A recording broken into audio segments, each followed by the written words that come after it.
Well, hello and welcome. My name is Lisa Callahan, and I am the founder of the Women's Emotional Eating Community Support Group here on Facebook.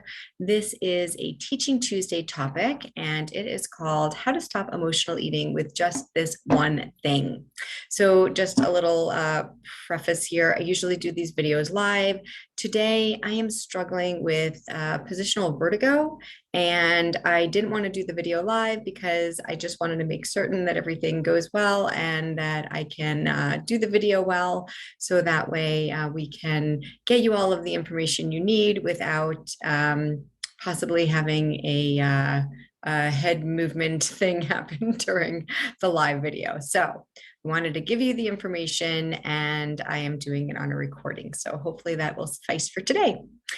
Okay, so how to fix emotional eating with just this one thing?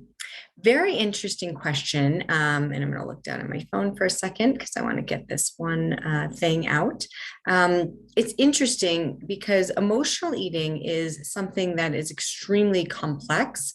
So if you think about having just one thing to focus on, that might be almost like unrealistic to you. You might be thinking to yourself, Lisa, that's impossible. Emotional eating is extremely complex. And when I'm struggling with emotional eating, it's because there is a enormous amount of feelings and stress that goes along with it and things that I can't control. And, there's so many things that are happening around me that cause my emotional eating that it would be impossible for me to fix my emotional eating with this just one thing. So, what I want to do is I want to tell you how very wrong that is, because when you're thinking about all of the other things that are going on outside and around you, and you're thinking that all of those other things are actually causing you to emotionally eat, I want to share with you that that feeling, that thought is just not true. And I promise that if you stick with me and you listen to what I have to say, you will be able to see things through what we call a wider lens. Because when you're looking at something in that mindset, you're just looking at it through a very narrow lens. So, like right now, with me struggling with vertigo, I have kind of tunnel vision. I'm just seeing things one way. When I look this way or that way, it seems a bit dizzying to me, and that might be what you're feeling as well. That looking at the emotional eating piece might seem dizzying to you if you look any direction other than just focusing on what you think the problem is. So the reason why we go into this with such a different lens, such a wider lens, such a wider scope is because what we practice in this group is we practice self-discovery. Now, self-discovery is where you can take the things that you have been thinking for decades, and it doesn't matter how many decades, it could be 4 or 5 decades, it doesn't matter. You could be thinking this way since you're a little kid. It doesn't matter. What does matter is that at this moment in time that you have made a decision that you want to be able to change your way of thinking. See, if you're insistent on thinking a certain way, well, then you will believe yourself and you will not be able to get out of your own way. If you choose to believe yourself and you choose to not get out of your own way, well, then you'll just stay stuck. Typically, though, those thoughts, those choices that you're making to continue to think a certain way, like when you're thinking, oh my gosh, my work is so stressful, I can't stop emotional eating because I'm so stressed at work, or my home life is so stressful, so I can't choose anything else than but to sit in my room and eat chocolate because everybody else is driving me crazy so much, or I'm having tremendous financial situations and I can't eat healthy food, so I have no choice but to sit there and go through the McDonald's drive-through because that's a inexpensive way to be able to eat, and that's all I can choose to do.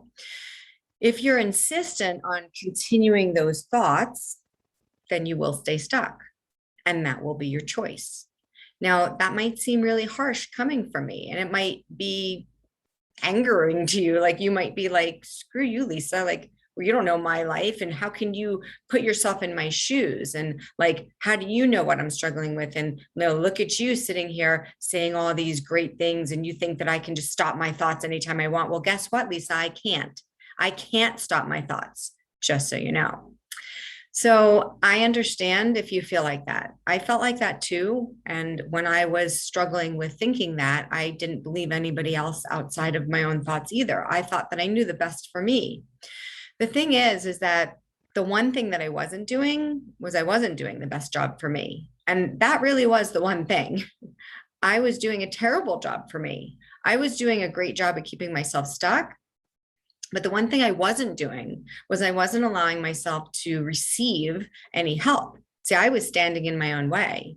And if you're in this position as well, you are standing in your own way as well. So let's go ahead and talk about this one thing a bit. I'm going to quote a man. His name is Viktor Frankl. You can look him up. So he was a Holocaust survivor, and he was actually a psychiatrist in his time. And he went through this enormous, tragedy. He lost his family. He had tremendous amount of, unbelievable stress and pressures on him for 3 years. And what he chose to do during that time, and this is why I know this to be true, because if one person can do anything, then we know that it's possible. Now, you might be thinking, well, that's fine for them, but that's not me. No, we are all the same, and we do all have the same ability to be able to stand in our own way and to sit there in the concrete blocks of our life and just like anchor ourselves in our pain. And we also have the choice to choose something else. We do not have to sit there. We might choose to sit there. We might not recognize that it's our choice, but we don't have to. And that I know for sure, because all of the women that I coach share a very similar story to the one that I do. And all of the women who are in this group share a very similar story to the one I do, whether it be, from their childhood, or whether it be some kind of trauma that happened, or abuse, or some kind of misfortune, or some decision that you might have made that may have taken you into a mindset where it's like you did something wrong and now you can't fix it. And so you might be living in guilt and shame and blame and regret and anger and upset and disappointment and all of the other ands. So I understand that because I lived there too. And if you had asked me back in the day what my one thing was, I would have told you it was guilt. I would have told you that I felt guilty all the time, that I continued to, do things in my life that caused me to feel guilty. And majority of that had a lot to do with my emotional eating.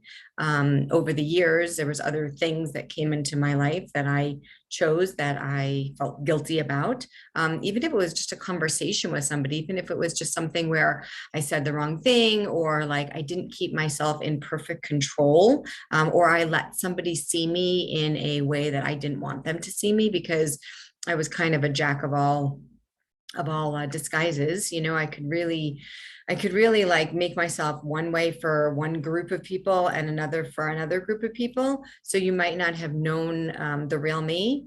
And yet at the same time, you probably would have felt it. You would have felt that there was just something a little bit off. It's like, Lisa's this nicest person. There's all these great things. You also might have been a little cautious of me.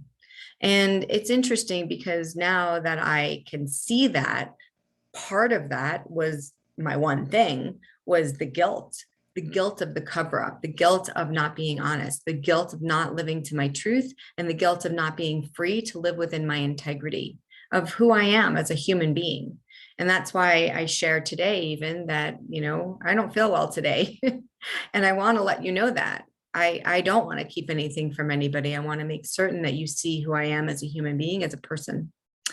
So when I say that that was my one thing, I had to be able to see with a wider lens why it was that that was my one thing. And why was it that I kept getting anchored to guilt? And why was it that I kept sitting in that shame and blame? And why was it that when I felt the need to feel guilty, like why did I go for food? And how come that anchored me to continue to feel that way upon myself, about myself, every single solitary day? Because there wasn't practically one day that went by that I didn't do something that I felt guilty about.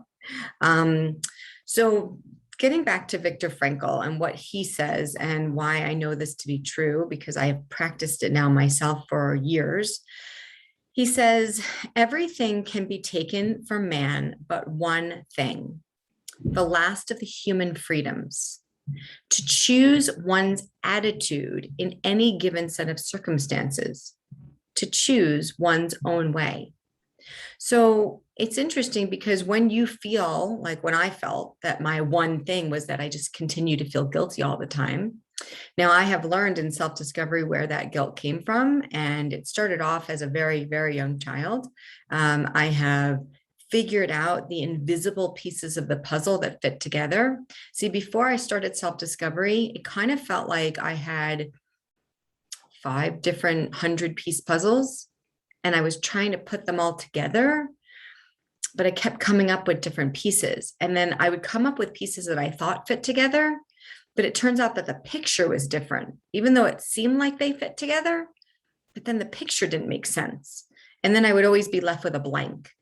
So I hope that you can understand what I was feeling. And I think that if you're here in this community and you're listening to this, you haven't turned me off yet, that you are probably thinking to yourself, wow, Lisa, like that's how I feel too. So because I know this, because I know I felt this way before and I do not feel this way anymore, and I trust that if Viktor Frankl here in this quote, everything can be taken from man, but one thing, the last of the human freedoms, to choose one's attitude in any given set of circumstances, to choose one's own way. So hearing that and being able to say to myself, well, okay, so what is my attitude? And how does that affect me? And how does that affect others? And how does that affect my decisions that I make and my choices that I make for myself? And where is it that my choices that I'm making might be getting me different results than I had bargained for? Like, for example, when you choose to eat something that you think is comforting your stress, but then at the end of that, you feel guilty, you feel shame, you feel, ashamed, you feel sickened, you feel disappointed, you feel angry, you feel disturbed with yourself and your choices.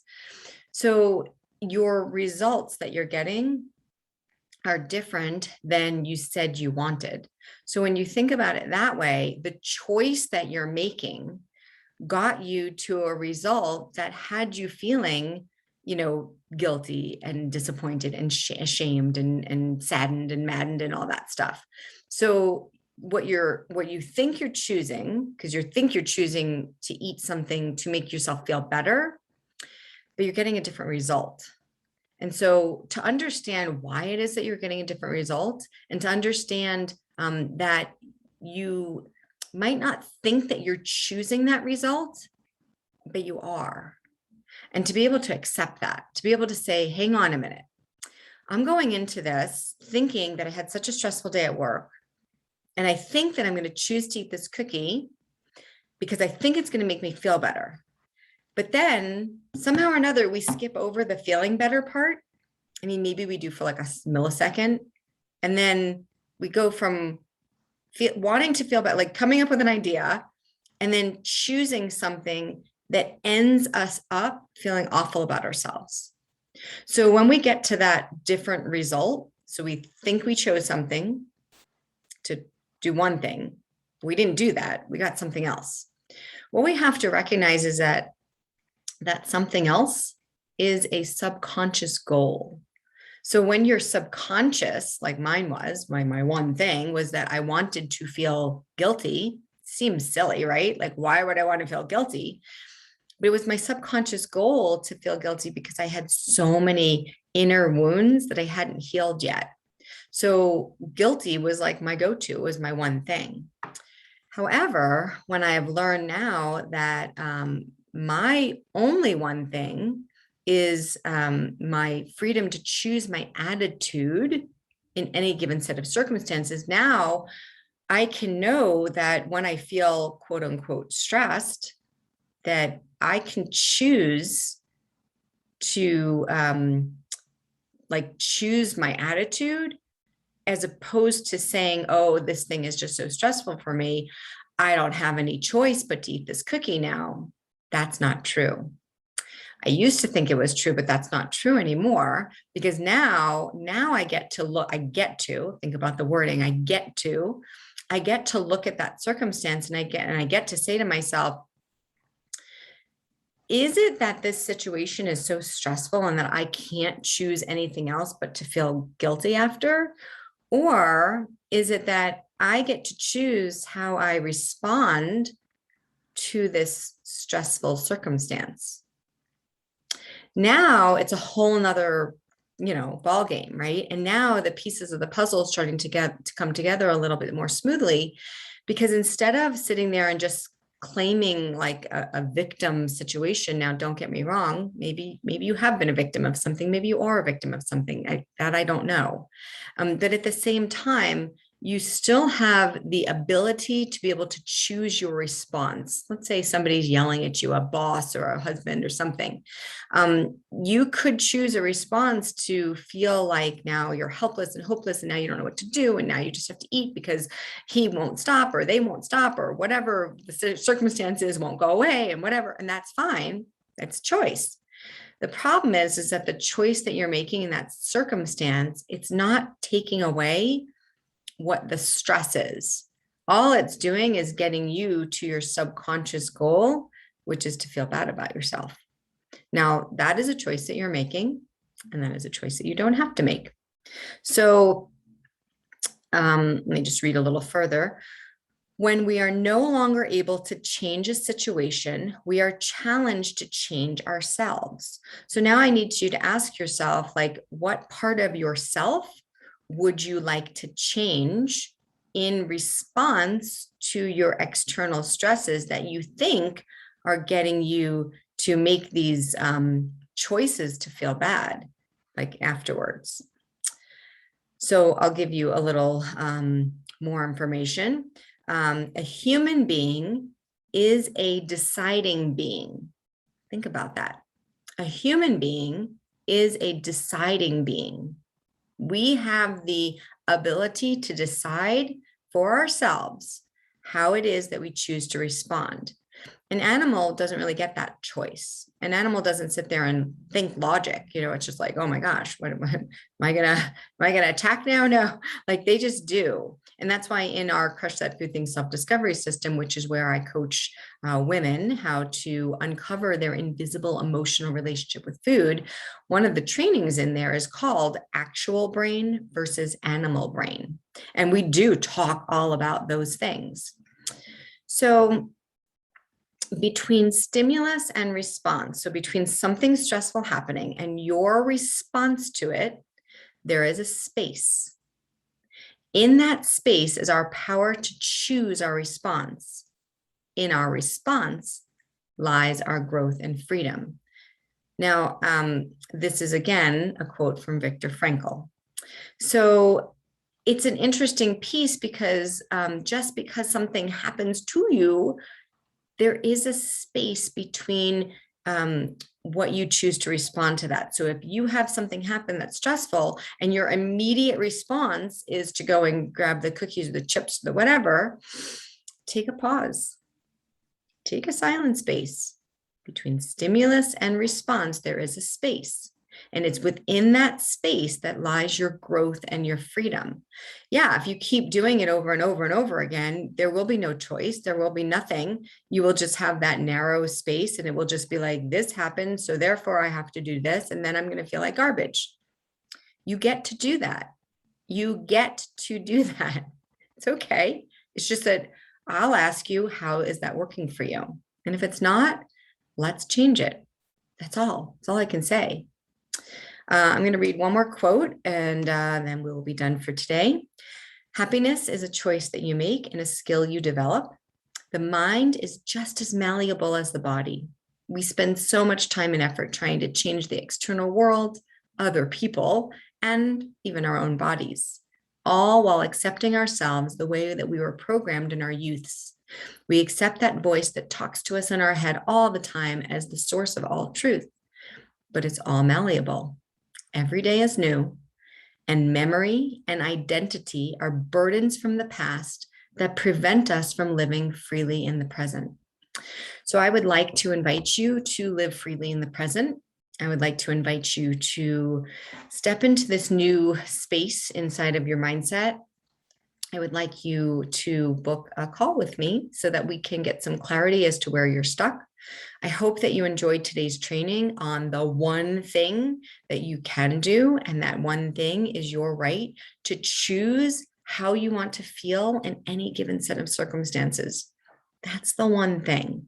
And if you don't believe me, that's okay. You might not be ready for this process yet. But I really want you to sit on it, sit in the silent space a little bit. Between stimulus and response, there is a space. Sit there for a little bit. Think about it. Ask yourself some questions. Say, is this thought meant to help me grow? Or is this thought meant to keep me stuck? And think about it. If you're talking yourself out of something, if you're saying, oh, no, I know myself so well, that's great. How do you like the way that you're operating? Are you okay with that? Is that something you want to grow? We have a lot of women that tell us that they are the procrastinators of the universe, queen procrastinator. That's great. Is that what you want? Do you want to choose that? Is that a skill that you want to grow? Like I said, happiness is a choice you make and a skill you develop. So if you're happy with that space, have at it. We don't have a problem here. However, if you do feel like there is a problem and you want to fix it, well, then you have to get out of your own way and you have to do something different. Because if you don't do something different, you're never going to change anything. And so then you can't keep taking the same exact, ingredients and putting them into a bowl and mixing them up together and then expecting a different cake to pop out of the oven. Like if you have all chocolate cake ingredients and that's all you ever have and you mix them together, you're always going to come up with chocolate cake. But if you want apple pie, you got to get different ingredients. And when you're searching for different ingredients, it's going to be new. You have to buy new things. You have to go to the store and actually get new things to be able to make a new thing, right? So the one thing that you have to do is you have to choose to get out of your own way, and you have to choose a different response so that way you can make something new. All right. Thank you for bearing with me today. I am hoping that I'm going to feel better maybe next week or so. And I will hopefully be back on live then. And I'll talk to you soon. Thank you so much. Bye now.